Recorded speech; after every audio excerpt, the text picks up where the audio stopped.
Assalamualaikum warahmatullahi wabarakatuh. Alhamdulillahi rabbil alamin. Wal aqibatu lil muttaqin wala udwana illa 'alal zalimin. Allahumma salli wa sallim ala sayyidina wa habibina wa syafi'ina wa qurrati a'yunina Muhammadin sallallahu alaihi wasallam wa ala alihi wa ashabihi wa zurriyatihi wa man sara ala sunnatihi ila yaumiddin, amma ba'du. Subhanaka la ilma lana illa ma 'allamtana innaka antal alimul hakim wa tub alaina ya maulana innaka antat tawwabur rahim. Hadratil mukarramin, para kiai, para asatidz, para sesepuh, para jamaah yang insyaallah mudah-mudahan niat kita untuk thalabul ilmi, untuk taklim, sekaligus kita beriktikaf, sekaligus kita bersilaturahim, sekaligus kita nyenengin sesama teman. Kan kemarin gitu ya. Siapa yang niatnya makin banyak, maka pahalanya makin banyak. Maka kita niat iktikaf, kita niat taklim, kita niat silaturahmi, kita niat nyenengin DKM, biar DKM seneng. Karena nyenengin orang itu pahala. Selebihnya menyakiti orang itu dosa. Mudah-mudahan niat kita semuanya menjadi amal ibadah menghadap Allah Subhanahu wa taala. Amin ya rabbal alamin. Dalam paham kita Ahlus Sunnah wal Jamaah, orang yang beriman kepada Allah itu masuk surga. Orang yang kafir kepada Allah Subhanahu wa taala itu masuk neraka. Berbeda nanti dengan paham Mu'tazilah kemarin, orang yang mukmin kemudian dia banyak dosanya, dia ada di satu tempat yang disebut dengan manzilah bainal manzilatain. Surga bukan, neraka bukan. Dalam kita Ahlus Sunnah, Allah Subhanahu wa taala berfirman dalam Al-Qur'an, bagi orang yang masuk dalam surga ada 3 golongan. Yang masuk surga ada 3 golongan. Allah berfirman dalam surat Fatir ayat 32, A'udzu billahi minasyaitonir rajim. Bismillahirrahmanirrahim. Thumma awrathnal kitabal ladzina astafaina min ibadina. Kemudian kami wariskan. Maka kita warisan terbaik adalah apa? Warisan terbaik apa? Jujur. Kontrakan 10 pintu, 3 ruko. Makanya kemarin ada cerita orang Betawi umurnya udah 80 tahun, babanya pingsan, cepet-cepet dimandiin sama anaknya. Babanya pingsan doang dimandiin. Bangun tuh babanya, kok udah mau anak kurang ajar. Doain cepet mati. Kontrakannya ternyata hampir 50 pintu, hitung aja dah tuh. Warisan yang terbaik yang diwariskan kepada kita adalah Al-Qur'an. Begitu juga penjelasnya hadis Nabi sallallahu alaihi wasallam, taraktu fikum amroini, aku tinggalkan kamu 2, enggak ninggalin yang lain Nabi. Lan tadillu abadan, kamu tidak akan tersesat, in tamassaktum bihima, kitaballahi wa sunnata rasulihi, kitab Allah dan sunnah-sunnah Rasul sallallahu alaihi wasallam. Ini warisan terbaik. Begitu juga kepada anak, warisan yang terbaik dalam Al-Quran dikatakan, ma ta'buduna min ba'di, nanti kalau aku enggak ada ente nyembah apaan? Tuh kepada anak-anak kita. Kalau orang kita kan lain, ntar kalau gue kagak ada lu makan apaan? Tuh orang kita takut anaknya kelaparan. Akhirnya anak kelaparan, orang dari agama sebelah datang ngasih sembako. Akhirnya imannya dijual. No yang sono warisan baba no, sono yang no buat anak yang paling tua, yang no anak nomor 2, no anak nomor 3. Nah, kan gitu tuh. Udah sakit aja masih mikirin masih mikirin harta, masih mikirin warisan. No yang di pinggir jalan 3 biji no ruko jangan dijual. Kenapa? Emang punya orang. Jual punya orang, kagak boleh. Padahal nabi-nabi kita terdahulu bahkan pengen punya anak supaya ada yang meneruskan dakwahnya. Kita lihat Nabi Zakaria alaihissalam sampai umur 100 tahun berdoa nggak punya anak. Akhirnya Allah berikan wahyu nanti akan mendapatkan anak yang bernama, siapa anak Nabi Zakaria? Zakaria Yahya, Nabi Yahya. Begitu juga Nabi Ibrahim, berapa tahun dikasih Nabi Ishak. Yang Nabi Ismail kan duluan punya budak di Mesir. Mohon maaf, budaknya itu ya mungkin kalau bahasa kita bukan karena kecantikannya tapi karena solehnya. Siti Hajar namanya. Belakangan setelah umur 80 tahun baru diberikan anak yang bernama Ishak. Nah itu apa yang paling ditakutkan? Menyembah kepada selain Allah. Maka warisan yang terbaik adalah warisan daripada agama dan ilmu. Biarin dah bapak mah kagak sekolah. Bapak mah sekolahnya cuman SR dulu. Ada yang ngalamin?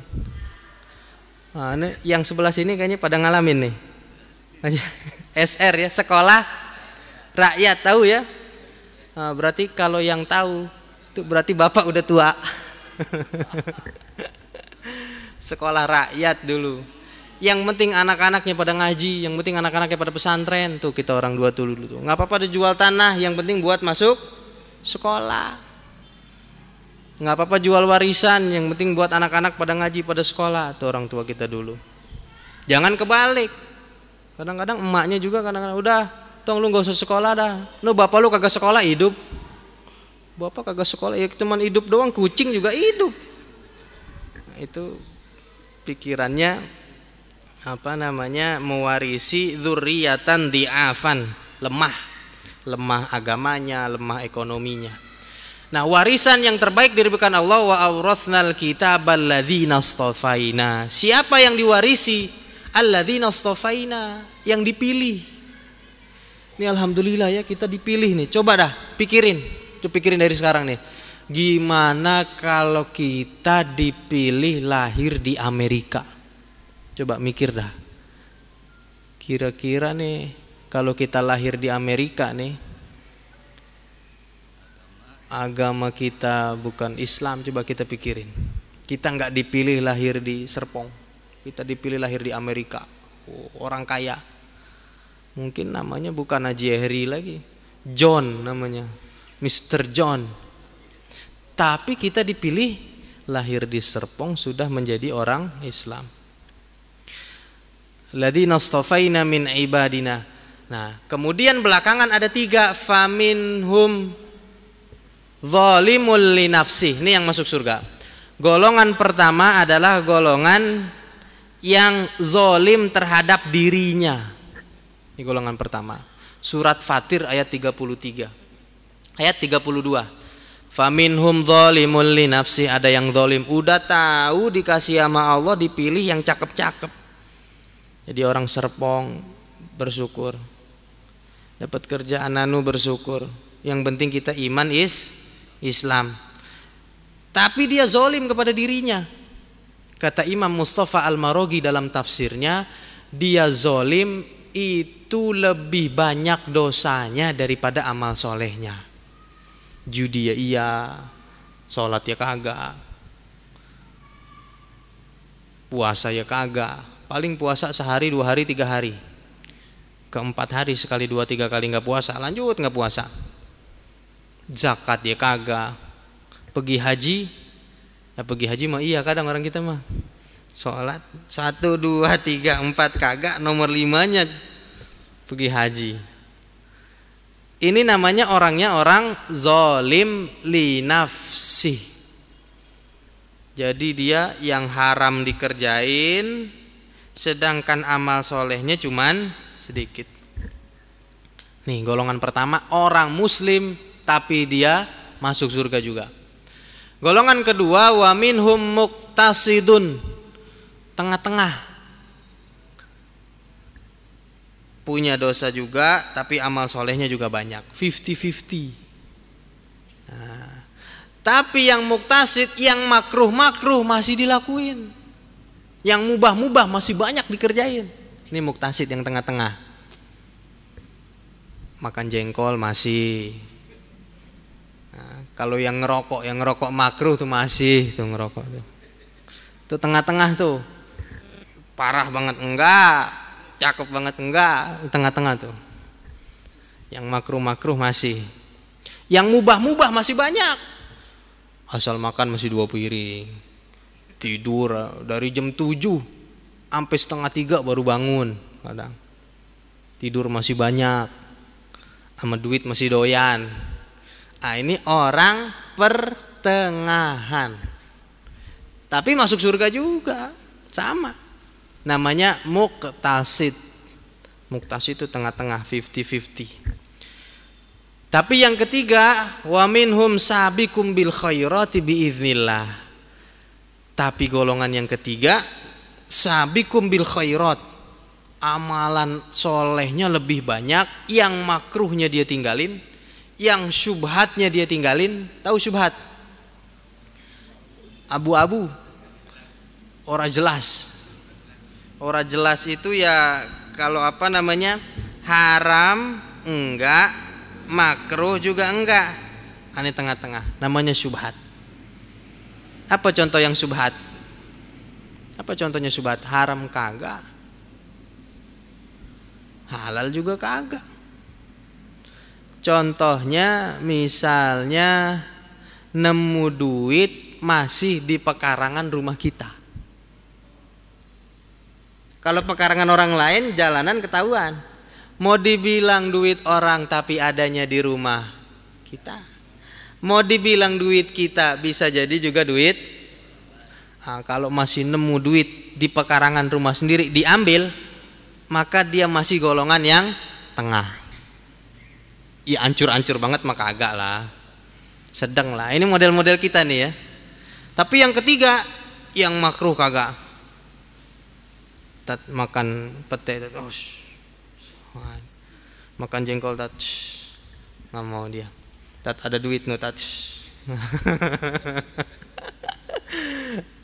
Nah ini sabiqum bil khairat, ini para nabi, para anbiya, para syuhada, para orang-orang soleh, tingkatan daripada masuk Islamnya.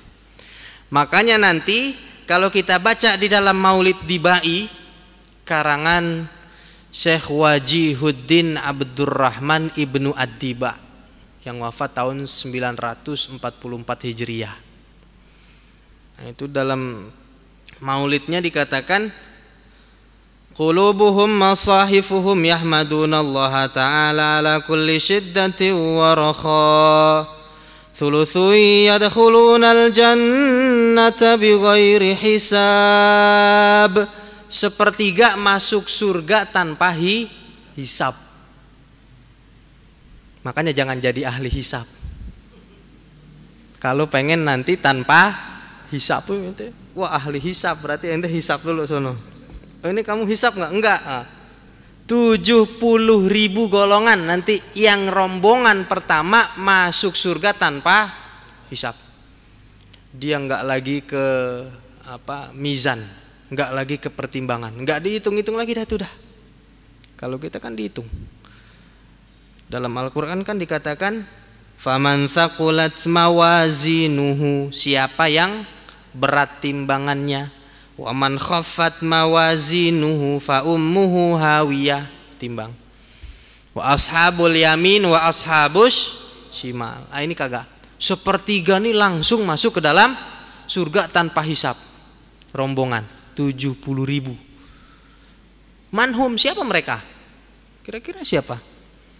Para anbiya, para syuhada, para as-sabiqunal awwalun, orang yang pertama kali masuk Islam. Ya berdoalah mudah-mudahan kita yang sepertiga. Tidur masih banyak, amin. Tidur masih banyak, makan masih banyak. Ini yang pertama. Yang kedua, wa thulutsu ya'tuna bidunubihim wa khotoyahum fayughfaru lahum. Sepertiga yang kedua datang dengan dosa-dosa besarnya.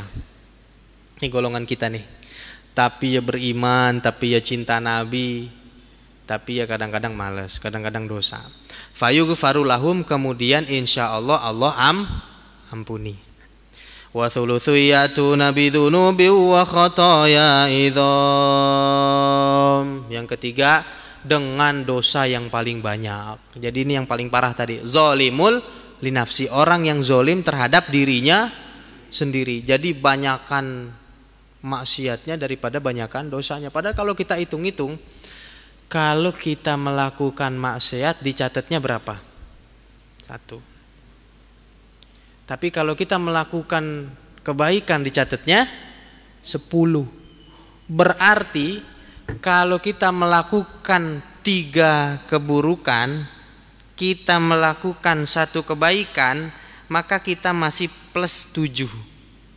Kan innal hasanat yudhhibunas sayyiat. Sesungguhnya kebaikan menghapus daripada keburukan. Punya kebaikan 10, keburukannya 3, berarti masih menang berapa? Menang 7. Harusnya kita setiap hari nggak pernah tekor. Kalaupun misalnya dosanya banyak 20, 30, 100, 1000, di waktu asar dia istighfar, astagfirullahalazim, rontok.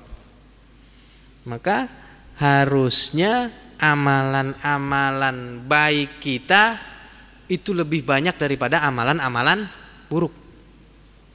Man jaa'a bis-sayyi'ati falahu asyru amsalihha. Siapa yang berbuat kebaikan, asyrun itu 10.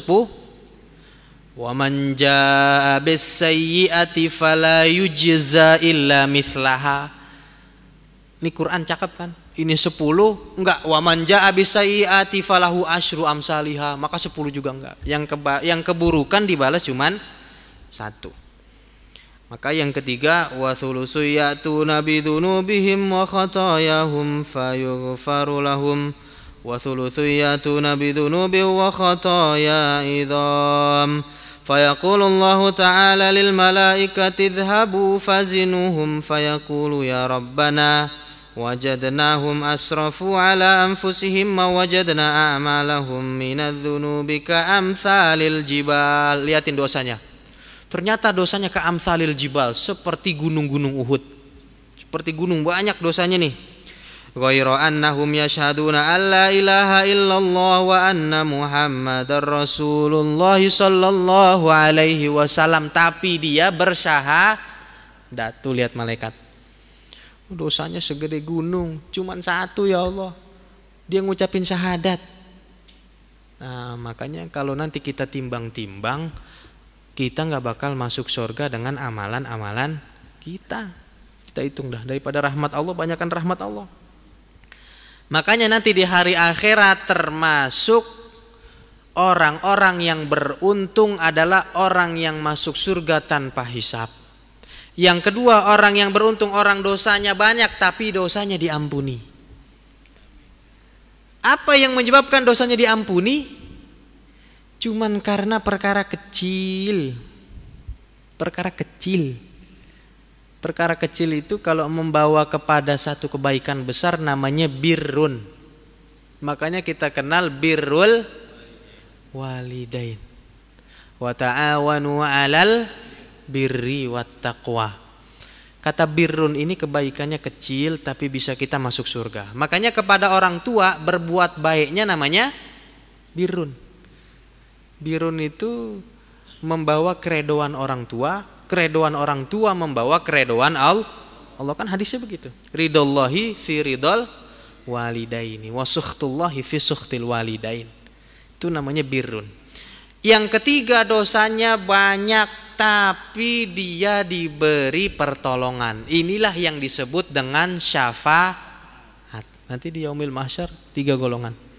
3 golongan zolim, tengah, cakep. 3 golongan lagi masuk surga tanpa hisab, diampuni dosanya, mendapat pertolongan. Siapa saja yang mengucapkan la ilaha illallah Muhammadur Rasulullah. Cuman pertanyaannya, kira-kira kita termasuk yang mendapat syafaat apa kagak? Kan pertanyaannya begitu. Syafaat itu artinya adalah wasilah pertolongan yang diminta kepada Allah. Namanya wasilah. Kita menjadikan Nabi menjadi wasilah supaya kita diampuni. Itu namanya syafaat. Asal kata syafaat itu asyaf'u. Apa arti syaf'u? Wal fajr walayalin ashr wasyaf'i wal watr. Syaf'un itu artinya lawan daripada witir. Witir apa artinya? Ganjil. Salat witir ya. Maka lawan dari ganjil genap. Syaf'un itu artinya genap. Syafaat itu artinya genap. Karena nanti kalau ada 5 orang, yang 4, yang ada 3 orang, biar enak. Yang 2 masuk surga, yang 1 enggak masuk surga nih. Ada orang yang enggak masuk surga. Maka orang yang enggak masuk surganya nih, biar dia menjadi 4 digenapin. Nah, itu mendapat pertolongan dia. Diangkat dari neraka, taruh di tengahnya. Itu namanya syaf'un atau syafaat. Ini kan yang sering kita doa-doa kan? Ala wasyafi'ina, dan pemberi syafaat kepada kami, wa habibina wa syafi'ina wa maulana Muhammadin sallallahu alaihi wasallam. Cuman pertanyaannya, kira-kira nanti yang mendapat syafaat itu siapa? Dalam hadis Nabi sallallahu alaihi wasallam, kita nih golongan yang ya mudah-mudahan golongan tengah dah. Golongan yang hancur banget jangan dah. Golongan tengah dah minimal. Yang mendapat syafaat pertama dalam hadis Nabi sallallahu alaihi wasallam,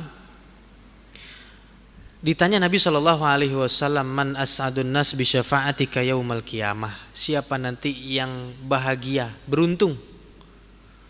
Untung dia, bejo. Kalau bahasa kita bejo ya. Bejo tuh modal dikit tapi untung banyak, bejo. Dosa banyak tapi masuk surga. Makanya kita kalau di dunia jangan lihat orang dari casingnya. Belum tentu. Oh, parah orang. Neraka nih.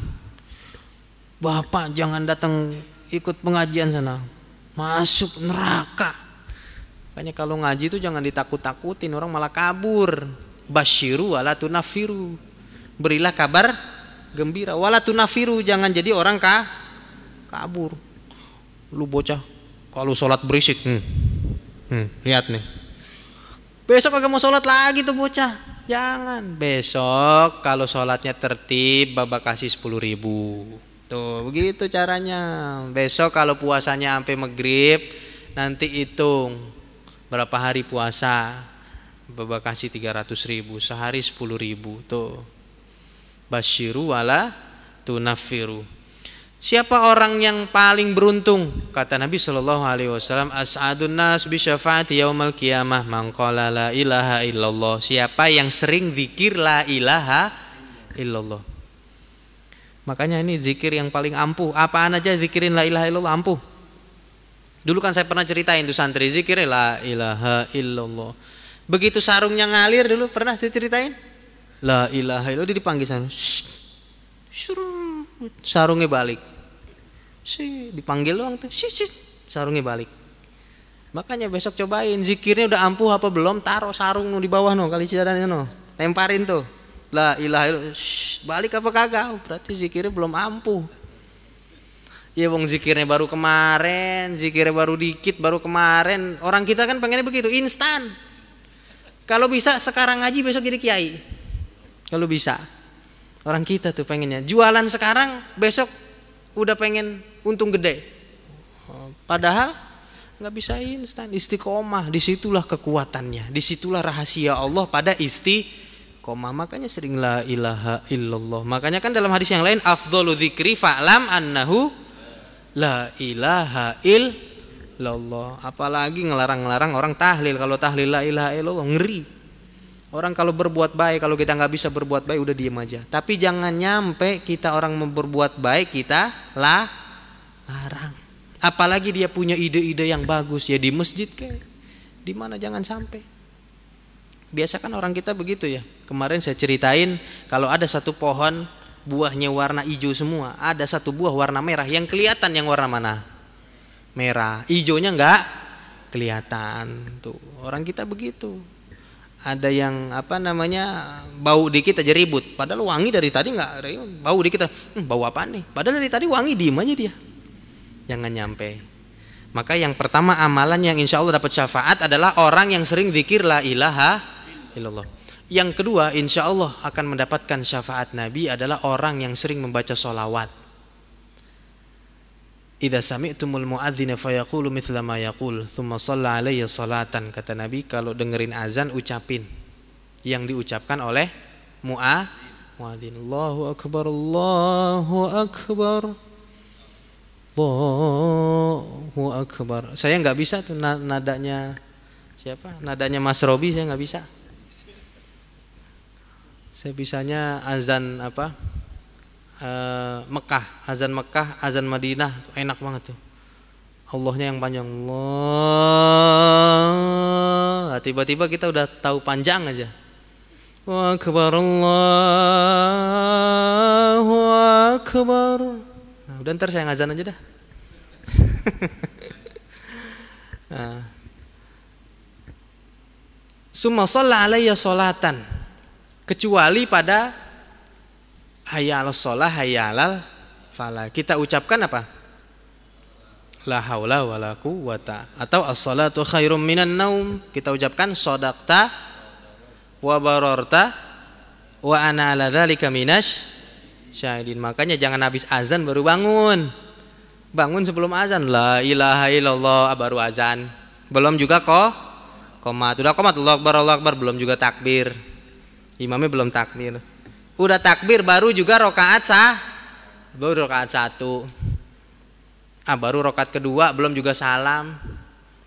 Pas begitu masuk rakaat kedua mules perutnya, nggak jadi sholat tuh. Tuh orang kita kan begitu. Tsumma shalla alaihi sholatan, kemudian kita sering baca sholawat. Siapa yang sering baca sholawat, sallallahu biha asyran, Allah balas 10 kali lipat. Kemudian di ujung hadisnya halat lahu syafaati, nanti insya Allah akan mendapatkan syafaatku. Ini yang kedua. Yang ketiga, yang insya Allah mendapatkan syafaat Nabi Shallallahu Alaihi Wasallam, ya paling enggak ngantrinya paling depan. Kita nggak bisa ngaku-ngaku kita doang yang dapat syafaat. Boleh jadi semua yang beragama, yang asyhadu alla ilaha illallah wa anna muhammadar rasulullah mendapatkan syafaat. Paling enggak yang melakukan amalan kita ini ngantrinya paling depan. Dapat beseknya tuh paling depan duluan dipanggilnya. Haji Oman maju, paling dulu dia masuk. Yang lain juga kedapetan. Maka paham ahlus sunnah itu tidak mengkafirkan selama dia mengucapkan la ilaha illallah Muhammadur Rasulullah. Halat lahu syafaati, insyaallah mendapatkan syafaatku. Yang ketiga adalah sahibul Quran, temennya Al-Quran, sahabatnya Al-Quran. Maka jangan tinggalin tuh Quran. Biar kata sehari cuma 1, 2, 3 ayat baca, insya Allah jadi sahabatnya. Makanya kan saya sering bilang namanya orang sahabat minimal syaratnya apa? Kalau dibilang sahabat, sering ketemu. Bagaimana bisa sahabat? Setahun sekali ketemu, teman doang itu mah. Ketemu bulan puasa tahun kemarin, nih Quran nih, ketemu Quran lagi Ramadan tahun depan. Jangan ambil tuh Quran, pegang Quran, pegang, ambil. Kalau bisa malah Qurannya satu, jangan ganti-ganti. Ada masjid kadang-kadang masjid Jumatan, habis Jumatan ditutup. buka lagi Jumatan minggu depan. Jangan. Kita ngiri tuh sama agama-agama tetangga kita, dia jadwalnya Kamis ada kebaktian, Sabtu ada kebaktian, Minggu rame semua pada datang. Coba lihat di kita. Habis maghrib ada pengajian, habis subuh ada pengajian, Jumat ada pengajian. Tapi yang datang eta kene, sarua kene. Nah itu kan dia lagi. Maka jadilah sahabat Al-Quran. Lebih spesifik lagi, dulu saya sering sampaikan, mumpung lagi maulid, sering baca surat Al-Muluk. Kalau sedang sakit, sering baca surat apa kemarin? Al-Ikhlas. Qul huwallahu ahad Allahu samad. Kalau memang nanti dia sembuh, insya Allah mendapatkan barokah. Kalaupun nanti ternyata diwafatkan, maka insya Allah termasuk orang yang mendapatkan syafaat. Jadi yang nomor 3 adalah menjadi sahabat Al-Quran. Ya emang belajarnya pahit, susah, salah lagi. Benerin sono, sini salah, sini bener, sono salah. Alhamdulillah, nggak ada e-nya. Iya Pak Ustadz. Alhamdulillahirabbil alamin. Rabbil alamin, nggak ada bila. Iya Pak Ustadz. Nah, sono bener, sini salah, sini bener, sono salah. Ya nggak apa-apa. Malah yang walladzina yatakakka, siapa yang ngajinya oa tadi, falahu ajroni, malah dapat 2 pahala capek sama pahala ngaji Quran. Oa-oanya tuh dihitung, tenang aja. Jangan takut. Nggak usah. Dan nggak bisa ngaji bukan aib. Dulu beberapa sahabat Nabi juga sama. Nggak bisa ngaji itu bukan aib. Yang aib nggak mau belajar, itu yang aib. Dulu beberapa sahabat Nabi saling minta ngajarin. Ibnu Mas'ud, tolong ngajarin saya. Begitu juga Nabi. Nabi siapa yang ngajarin? Malaikat Jibril. Nabi diajarin sama malaikat Jibril tiap hari takrir. A'udzubillahi minasyaitonir bismillahirrahmanirrahim. Toha, Yasin, terus takrir. Ya bagaimana kita, orang masih makan singkong, masih makan apa, kagak mau ngaji banyak-banyak, pengennya cakep, pengennya bisa ngaji. Jangan. Terus-terusan, insya Allah nanti sewaktu-waktu itu ilmu ngaji Allah yang kasih. Anak PT IKI yang di Lebak Bulus, yang perguruan tinggi ilmu Al-Quran, itu saya lihat di tahun keduanya gak ada yang gak bagus bacaannya. Padahal sebelumnya banyak yang dari SMA. Ada beberapa persen yang dari SMA, meskipun beberapa dari pesantren Al-Quran. Apa artinya? Orang kalau dia mau bertahan terus dia ngaji setiap hari, insya Allah setahun 2 tahun Allah kasih itu ilmunya. Kan ilmu punya siapa? Ya Allah yang ngasih. Makanya saya lihat anak-anak PT IKI meskipun tadinya dari SMA, ente alumni mana dulu? Saya STM Pak Ustadz, kok bisa masuk PT IKI? Cakep bacaannya. Berapa? 2 tahun. Di semester keempat anak PT IKI itu udah cakep-cakep bacaannya. Kenapa? Udah Allah kasih.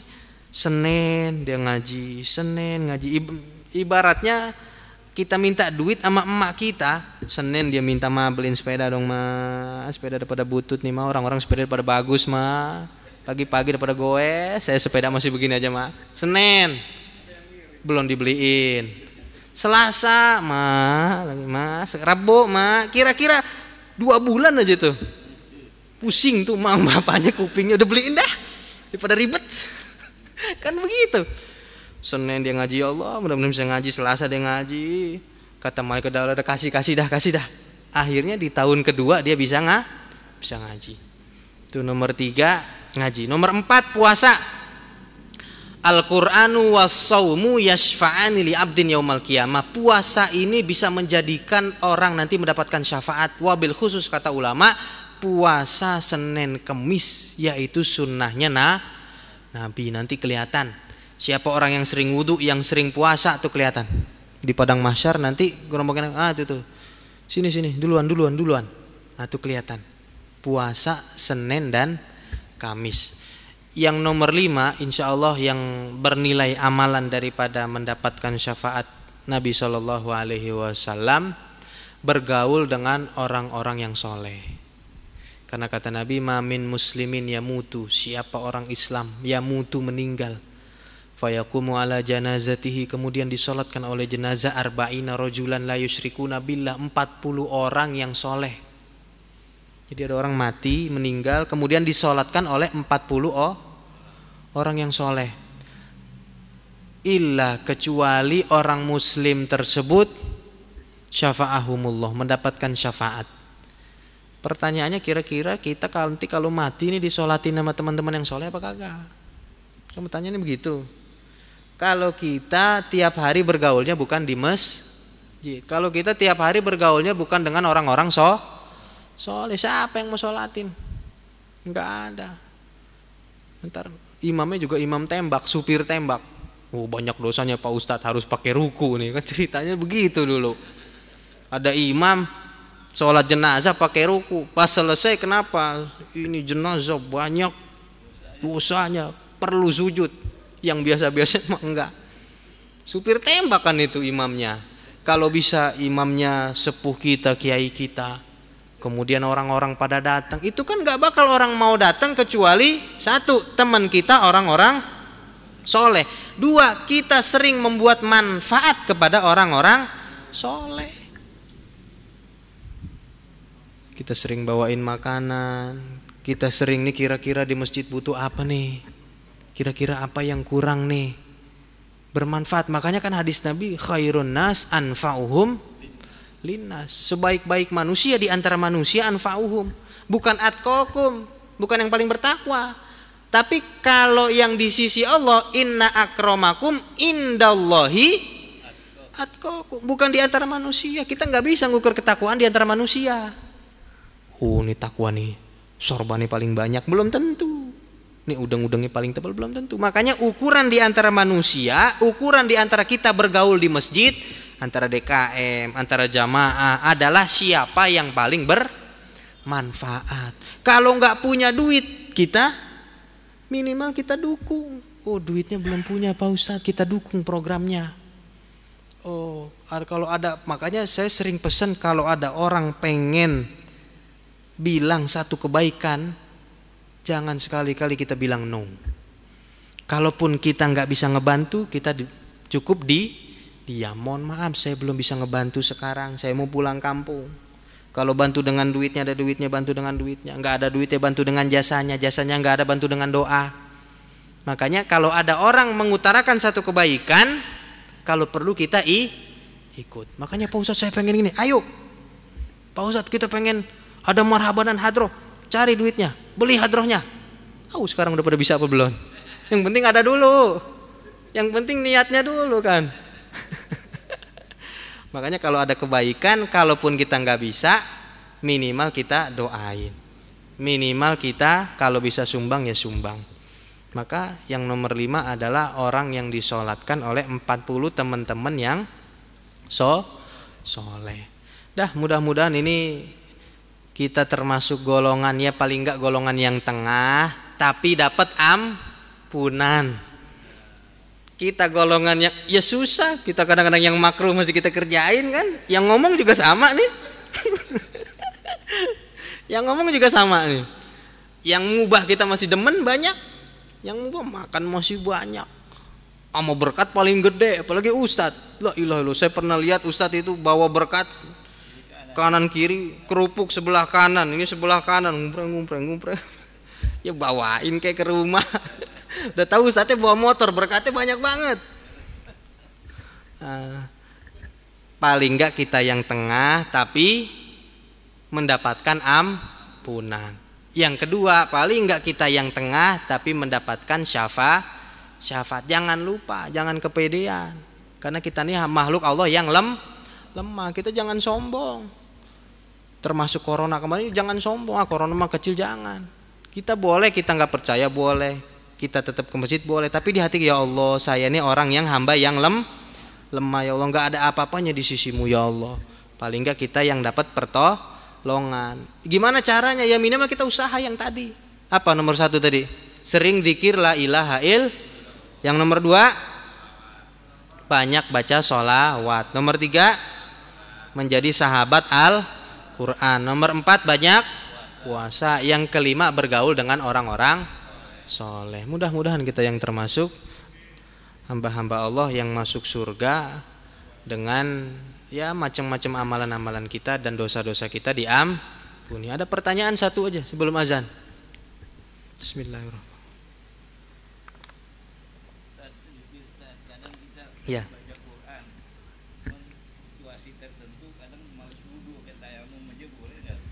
Ya, bismillahirrahmanirrahim. Pengganti tayamum harus dengan beberapa syarat yang tidak bisa diganti dengan yang lain. Syaratnya adalah sudah masuk waktu kalau dalam sholat. Yang kedua, tidak ada air dan sudah ijtihad nyari air. Berarti kalau di kita syarat mencari air masih banyak. Yang ketiga, ada air tapi dia sakit. Berarti kalau kita mau baca Al-Quran tapi misalnya belum punya wudhu, maka lebih baik kita berwudhu terlebih dahulu, yang paling afdol. Yang kedua, boleh juga misalnya baca Qurannya dari handphone yang memang tidak digunakan sehari-hari untuk Al-Quran. Tapi kalau handphone ini khusus dengan Quran, nggak boleh. Dulu kan pernah kita bahas ya. Nah, Pak Ustadz, kalau baca Quran di handphonenya harus pakai wudhu apa enggak? Saya tanya, emang ente sama handphone banyakan lihat WA-nya, grupnya, apa banyakan baca Qurannya? Sehari dah, ya banyakan lihat grup WA-nya Pak Ustadz. Ya berarti itu bukan Quran, bukan mushaf. Tapi kalau ada yang khusus di Gramedia tuh, ada alat, memang dia Quran semua, itu Quran. Hanya saja medianya beda. Maka bisa baca di handphone atau minimal baca yang kita udah hafal aja dulu. Hafalan dulu misalnya. Hafalannya ya juz 30, kalau belum bisa 30 juz 30. Juz 30 belum hafal, ya at-takasur ke bawah. Minimal buat sholat raweh ntar. Alhaakumut takatsur, habis itu qul huwallahu ahad. Nah, itu aja dulu. Atau Yasin. Kalau enggak Yasin, ayat kursi, yang mana aja yang bisa dah. Nah, jadi tetap enggak bisa. Enggak bisa diganti dengan tayamum karena syarat-syarat tayamum tidak terpenuhi. Kecuali terpenuhi maka boleh. Wallahu a'lam bishawab. Belum azan? Ada lagi bertanya kalau belum azan? Ya. Bismillah.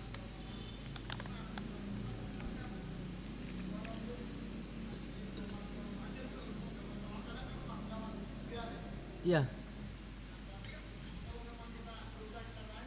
Ya. Meskipun dosa kita banyak, masuk surga. Ya. Masuk surga. Cuman pertanyaannya, berapa lama mampir di nerakanya? Itu. Kalau ditanyanya masuk surga, pasti masuk surga. Padahal satu harinya di akhirat itu seperti berapa tahunnya di kita? 1000 tahun. Maka kalau pertanyaan yang manisnya masuk surga, ya masuk surga. Cuma jangan lihat yang manisnya bang. Itu digojlok dulu di neraka. Pojok di neraka sampai habis, sampai abu, sampai apa. Dijadiin lagi, abu lagi, dijadiin lagi. Maka nanti termasuk yang bisa memberikan syafaat adalah temennya, kawannya yang soleh. Yang kedua, anak yang punya orang tua.